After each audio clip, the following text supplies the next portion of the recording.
You aren't being a proper woman, therefore you must be a witch. You must be a witch. Have you sown your wild oats? Have you cultivated what is wild within you? What grows happily? What of you is fueled by the wind, the sun, and the lashing rain? Did you ever make a map of your juicy dreams? Not dreams of accolades or income statements, but a scrying of places you wanted to burrow your life into, places you wanted to bring your skin, senses you wanted to bathe in. I did. I wanted to jump and feel the wind hard against my body, float like a dandelion clock. Feel the lift of thermals holding me. I wanted to breathe underwater and feel the tide. I wanted to walk in a red desert and sit in a bowl of stone and carry a pack through mountains to the edge of my physical limitations. I wanted to feel a calm inside of liking myself, trusting my instincts, standing on my own. I wanted to know real love and safety in my belly and my bones. I wanted to run in the sand, holding my little girl's hand. Certain questions pushed up hard against my forehead when I had to wrap my mind around the fact that I had cancer, had in fact been dying for a number of years, invasive cancer floating through my lymphatic system like so many dandelion seeds, only caught it by the skin of its teeth. And one is, have I lived? What does the fulfillment of life lived in this body feel like? What does fulfillment of life lived fully, fat and gloriously, juice running down your chin, wild in this one body look and feel like for you, witch, listener, friend? Have you sown your wild oats?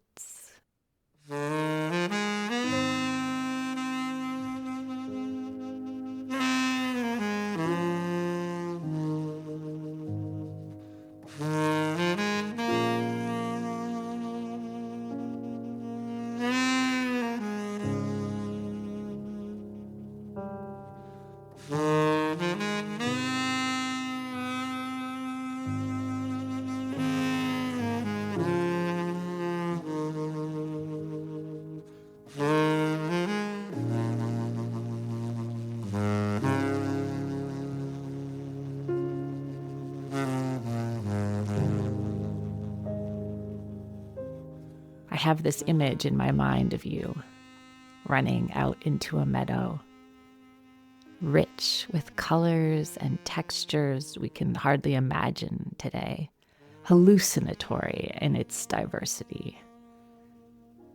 New levels of reality unlocked, wild grasses humming with seeds and flowers, tapestries of roots below ground.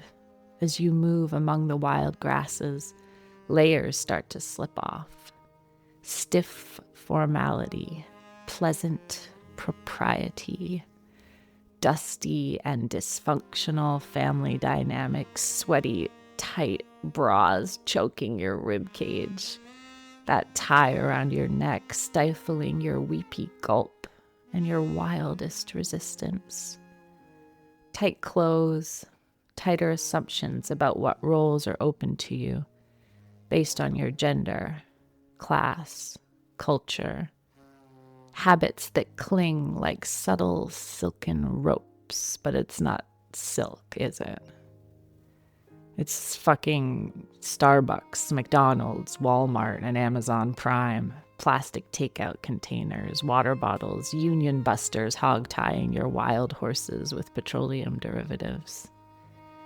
draped around you in a shroud, dampening your magic like all 5 ocean garbage patches choke millions of kilometers of living sea. I see all that falling off your shoulders here, where we are flying among the wild grasses, running your hands against the soft stalks. You and I, and all of us here in the dark magic place where we meet between our ears. We are now and forever breathing with the breathing earth, and also deeply free. We can meet here. We can call it up from the memory and imagination of the earth and our oldest cells and the strings of our DNA, which are wild grass kin. You are kin with wild grasses whose travels have been tied up with the human story for thousands of years. We are bit parts in a wild grass story, stitching their rhizomes across continents and eons, holding the very fabric of Earth time together. Before the Silk Road existed as a trade route for silk, for tens of thousands of years, people walked that road, and their earliest world-changing exchange was their wild grains. Each culture doubled the other's growing season with a grain from their lands, and that allowed them to stay in place, and so agriculture began. A traveling seed was their tether's end. Wild prairie grasses are one of the world's most endangered ecosystems. If you can't see the forest for the trees, how much less likely are you to see grasses as places?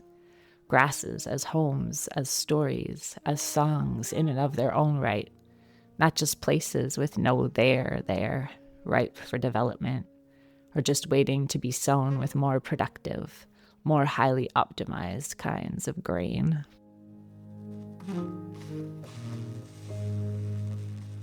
You are not land that should be more fully optimized. You are wild grass kin. You have stories of your own. Once I woke up in a small trailer park in the wild Marram grasses of Sandbanks National Park. I was staying with my grandparents, my dad's parents, both long gone now. He was British and she was Danish, and they had fought Nazis and had no desire to be colonizers. And yet here they were in so-called Canada, camping on the shores of a place in constant evolution. The waves and the wind in spring, winter, and fall draw sand into wild shapes, pulling from beach and dunes to the sandbar in the vast lake and back. A place turned to dreamscape in summer, where many peoples, Haudenosaunee, Anishinaabe, many ancient ancestors met and shared stories and seeds and skills and songs, and their young people fell in love for thousands of years, and fossil records show invertebrates and mollusks met and spun their own paths here going back 450 million years. And now we were here, too, in a tin can trailer, rattling in the wind.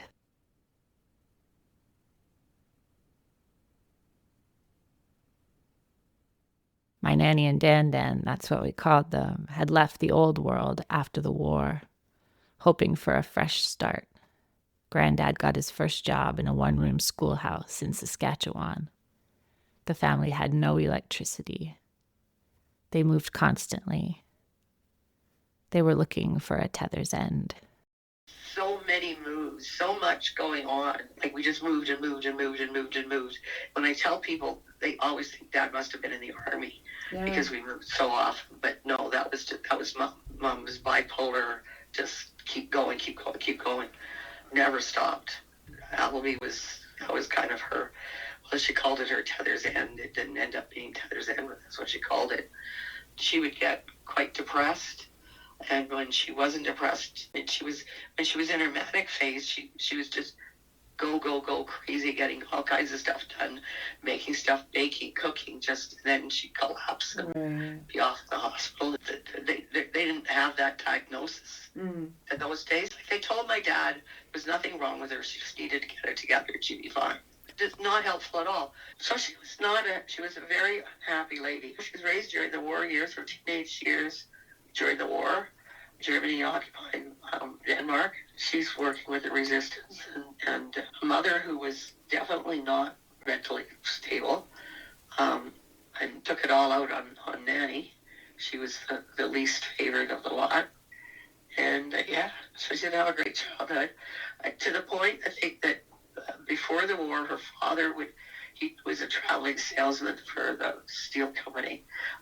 He would take Nanny with him when he traveled to get her out of the house because her mother was so cruel.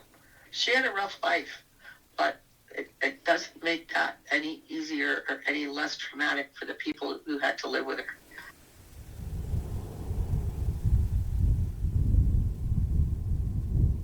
I didn't see those cycles, those waves. I had such small pieces of her. She wrote me letters all the time asking to come visit.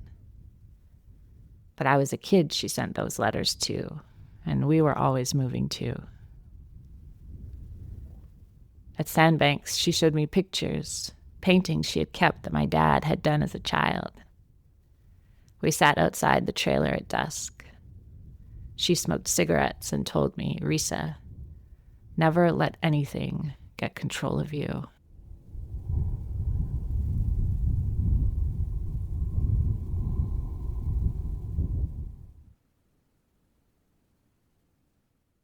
One of the first plants to grow in open sandy conditions is marram grass. In the Sandbanks Provincial Park booklet, the naturalists who collaborated to create it wrote, "One of the first to grow in open sandy conditions is marram grass. This plant spreads by underground stems called rhizomes. From each node on the rhizome, fibrous roots are sent down, increasing its water-gathering ability and providing an extensive anchoring system that in turn helps to hold and stabilize the sand. From each node, a shoot is also sent up. Each shoot slows the wind, allowing sand to gather at its base. In hot, dry conditions, the leaves curl, much like corn, to help the plant hold moisture. But perhaps the most amazing thing about this plant is its ability to grow in blowing sand.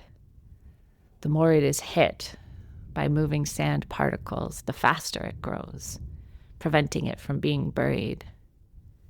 In winter, when the plant dies back, its leaves turn down above the level of the sand rather than lying flat, increasing the plant's ability to hold sand.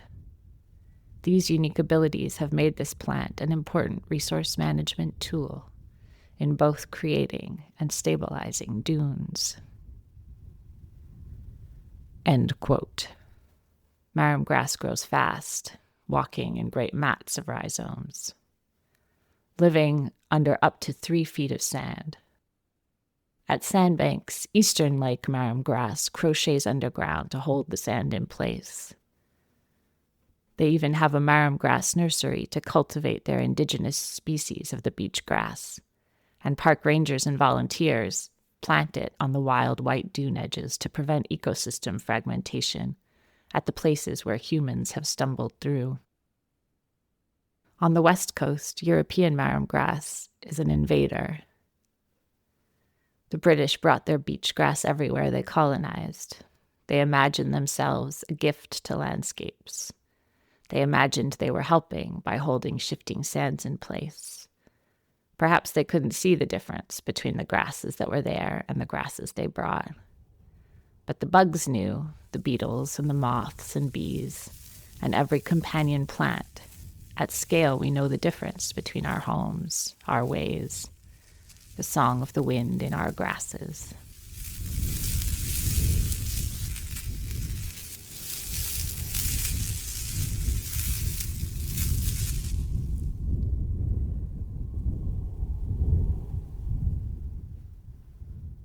European beach grass is considered invasive on every major dune system on the west coast of North America. It has superior sand binding capabilities and depresses the diversity of local species, disrupting life in ripples far beyond the dunes. Crisis can make us rush and plant seeds of future heartbreak.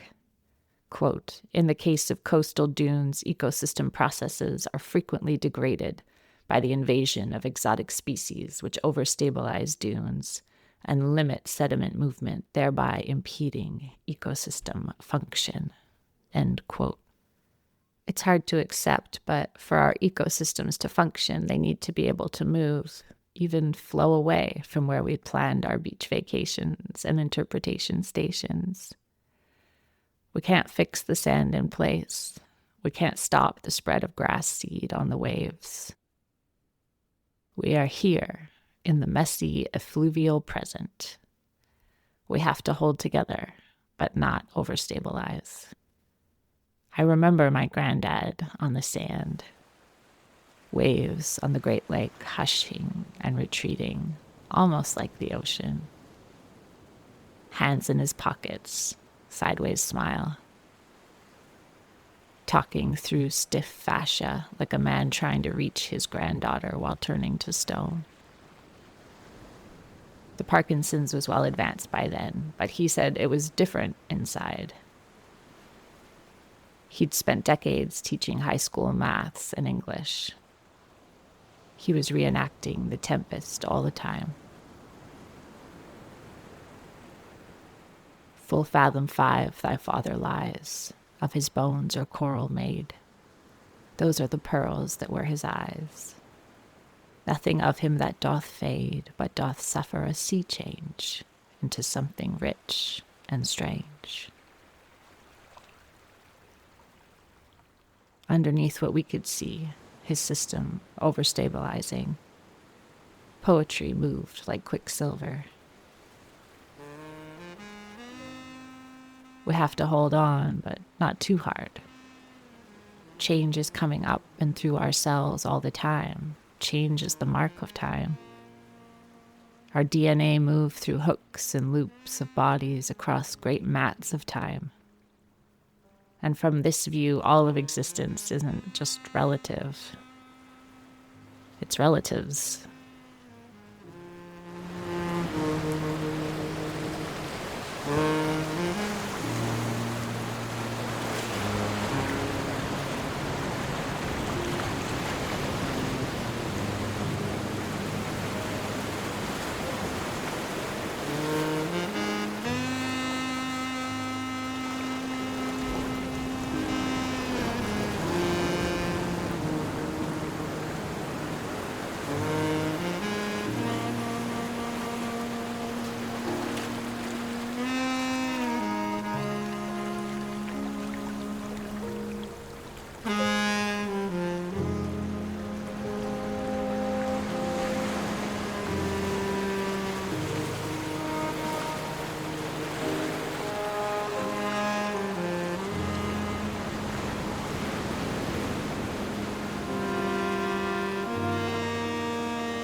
So if you look back into the late 1800s, early 1900s in this area, the dunes on the West Lake Bar were impacted by human activity, specifically the cows being sent to graze on the dunes. And what they noticed from 1860 to 1920, by 1920, the sands were shifting at a rate of about 50 feet a year. And it was going on farmers' fields, it was doing that sort of thing. And by 1921, there was a forestry station set up within what is now the provincial park. So back then, how they stopped the shifting sands was through a program of tree planting a few species, fencing, as well as mulching. And that what is ultimately stopped the shifting sands and allowed the park to kind of reestablish, or in that area. Now, we always say, like, when you know better, you do better. So now how we stop shifting sands, we understand that it's a big deal to help a tree grow in a shifting sand environment that ignores the laws of succession and planting. So at least for the past 30 years, since Yvette Brie was the chief park naturalist, when she identified that there were shifting sands in areas of blowout and then increased use by visitation that was fragmenting the habitat, we use marram grass, because marram grass, we understand to believe, the first plant to kind of wash up on the shore of just a barren sandbar and start colonizing the bar. So it's like marram grass is the first one, and marram grass is so cool. Some plants, right, can't thrive in this shifting sand environment. Marram grass actually, as sand hits the leaves, it stimulates root growth. It can expand 1.5 a year by the rhizomes underground. So the way it propagates is those rhizomes. In 2017 and 2019, which were really high water years in Lake Ontario, you can see the damage that was done with high water levels and erosion. But on the sides that were torn away, what you see is this interconnected network, like a net that held the rest of the dunes in place.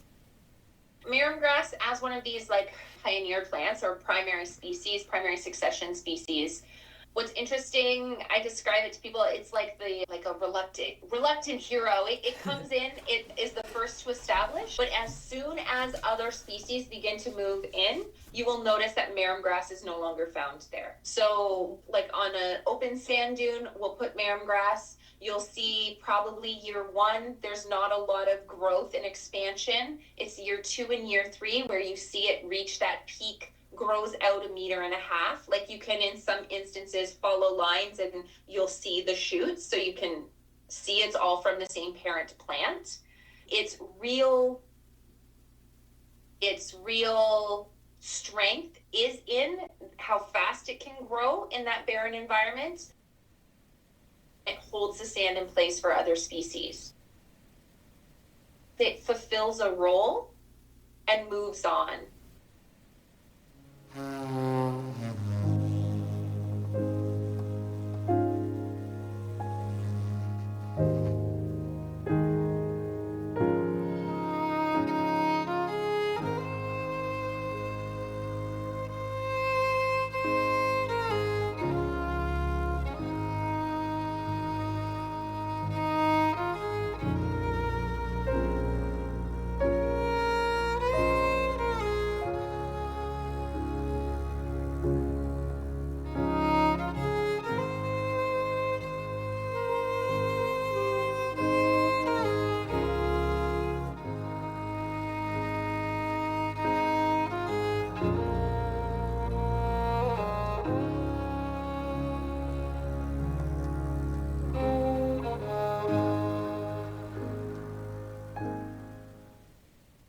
I'm seeding this wisdom from Eastern Lake wild marram grass under my skin. This memory from a camping trip from a long, long time ago. Help bring life to barren places. Do what I can and then release. Be a good ancestor. European beach grass that was planted all up and down the west coast in an attempt to slow the erosion of rising waters brought on by climate change, inflamed by fossil fuel companies who knew the harm they caused and did it anyway, is being pulled out now in many places, sometimes with bulldozers and pesticides, sometimes by hand, one rhizome at a time, traced under the ground. Native wild beach grasses planted in their place. Research published by Coastal Education and Research Foundation in May 2021 showed that manually restored banks had more diversity and recovered better than banks that were treated with pesticides or had the invasive grass buried by bulldozers. but also that in the short term, those spaces won't look like they're recovering, which can lead monitors to assume that they are failing. We need more hands and a longer view. It's called adaptive management. That's like the buzz that we talk about. We have to have thinking generations ahead. We have to have that forward thinking. But the reality is we don't know. So we need to deal with what is in front of us, manage to the best of our ability now, but be adaptive, be nimble in the sense of, oh, we shouldn't be doing that. Why are we doing it? And adjust rather than digging in your heels and saying, this is what's going to work. We are far more aware now, too, of like Indigenous ways of knowing. I've done some conference with a gentleman, this company called Creator's Garden, and he does education around the Great Lakes Basin about Indigenous people have been gardening this area for time immemorial. So what we have and what we see and what we from a Western perspective are like, we need to conserve this nature. He very rightly so is like, whoa, you need to reconsider. Conservation is very Eurocentric. It's very from one point of view that actually harvesting in these areas, in some cases, that's what some of these species need, because that's what has been done for centuries. And by thinking we need to keep it just how it is right now, we could actually be doing more harm. I am Marram Grasskin, descendant of those who traveled the world and made homes for themselves everywhere, and tried to belong, but who left holes behind them, always searching for a way to fit and be whole and well, always on the water to the next place, chasing a belonging that could never come because home was never safe. I don't remember my grandparents, but Mullen took a stick to Nanny and beat her up. Oh my God. Because she was leaving. So she had no relationship with her mother after that. There were no letters, no phone call, nothing. And I remember I was 13, and she got a letter from her father telling her that her mother had died. So she'd gone, at that point, 10 years without talking to her mother, never resolving that relationship. And that really broke her up.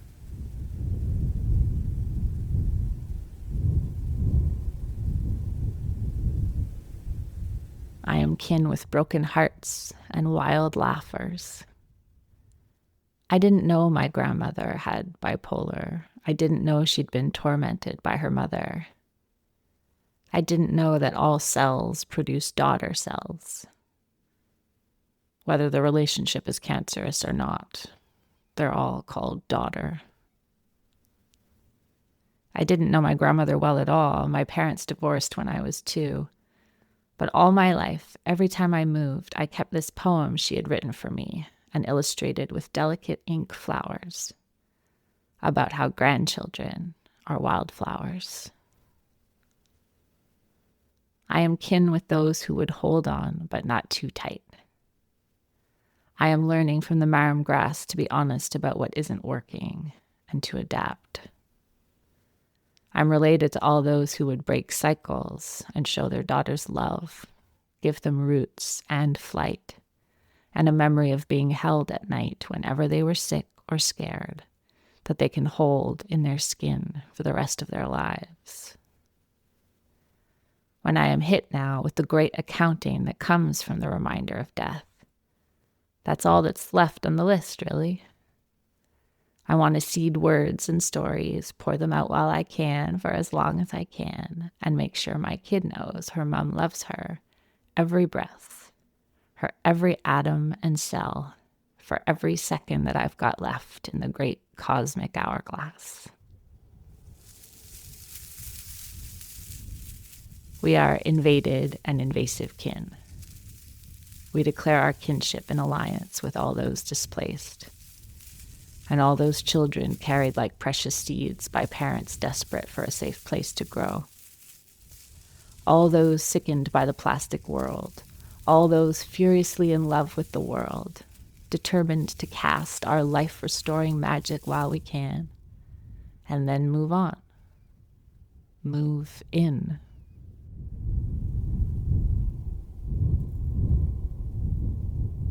Like marram grass, witches reach far underground, stitching our magic link by link, putting roots down everywhere. We are rhizome growers, life in every nodule, never alone, impossible to kill. Like marram grass, we just grow faster when the sandstorm hits. Like marram grass, we curl to protect what's precious, tending water, drop by drop. We hold space for contradiction, holding the banks but not becoming too rigid. Invader, invasive, invaded, we live at the crossroads, the bend in the binary. I've jumped into thermals, sat at the bottom of the ocean and pushed myself in the red desert, and now my hair and eyebrows and eyelashes grow back stitch by stitch. Life is the urgency of home, of breathing in the sun on the patio. I'm in Montreal for 5 weeks of radiation, away from my kid during the week, and my stomach is in knots.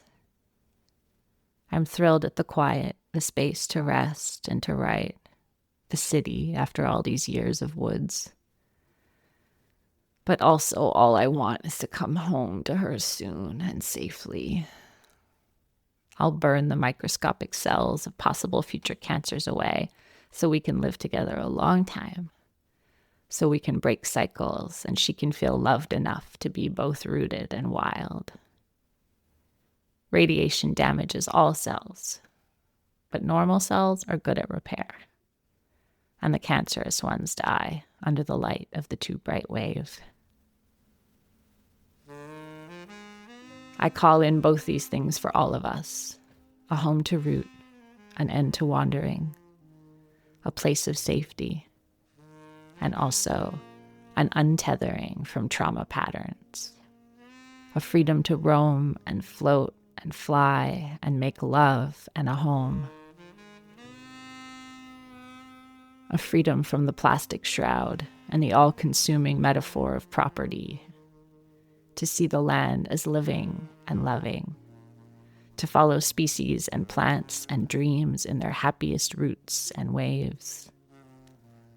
May we be like wild grass in a web of right relation. May we learn to hold on, but not too tight. May we dedicate our brief flame of life to kindness and allegiance to the grasses and the birds and all children everywhere. In winter, the grasses at sandbanks are hidden under frozen waves, and you can't see where the sand ends and the ice heaves begin. Walking there is treacherous and forbidden. You can lose your way, find yourself on cracking peaks of frozen waves, slip down further than you could have imagined to deep water below and ice above, and no way back. When the climate changed drastically in response to global warming before, what happened here was thousands of years of ice. Ice a kilometer high. Earth might seal her seeds against herself again in response to the disasters we've made. Markets might crash. Fires might rage. May we keep our wild seeds warm, close to our hearts. And under ice or whipping sand, reach out in every direction, weaving the great root webs of care. Quote, a rhizome has no beginning or end. It is always in the middle, between things, interbeing, intermezzo. End quote. You don't need to know which way to go. A rhizome has 1,000 plateaus.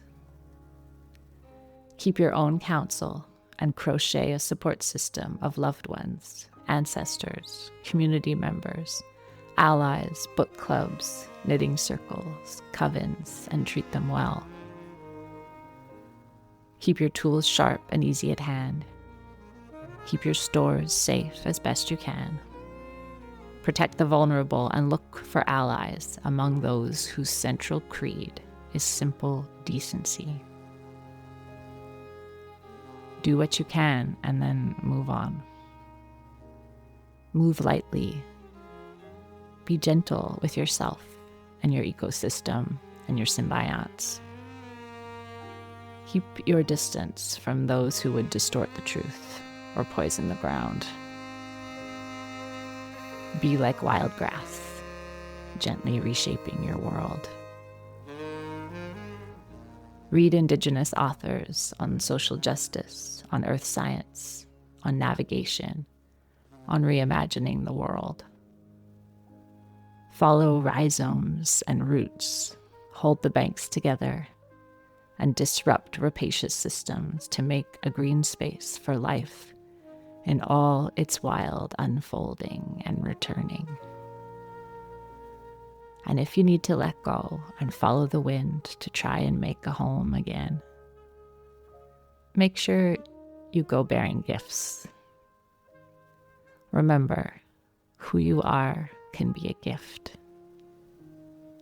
Remember, we are Marram kin, the story always being written.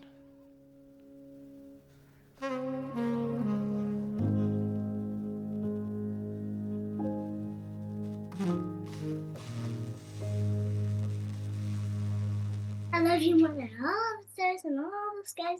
I love you more than every grain of sand mixed in every star in every galaxy, plus every grain of sand, plus every needle and every leaf from every tree, and every hair from every human that ever existed, and every animal, plus all the blades of grass. Yeah, I love you more than that. Way more. You must be a witch. The song in this episode is called Marram. It's by Matt Carmichael and is used with kind permission. This kinship episode of the Missing Witches podcast was written and produced by Risa Dickens. The Missing Witches podcast is listener supported. If you'd like to support the project, share this episode. Help us find our kin. Check out missingwitches.com to find out more. I love all you people.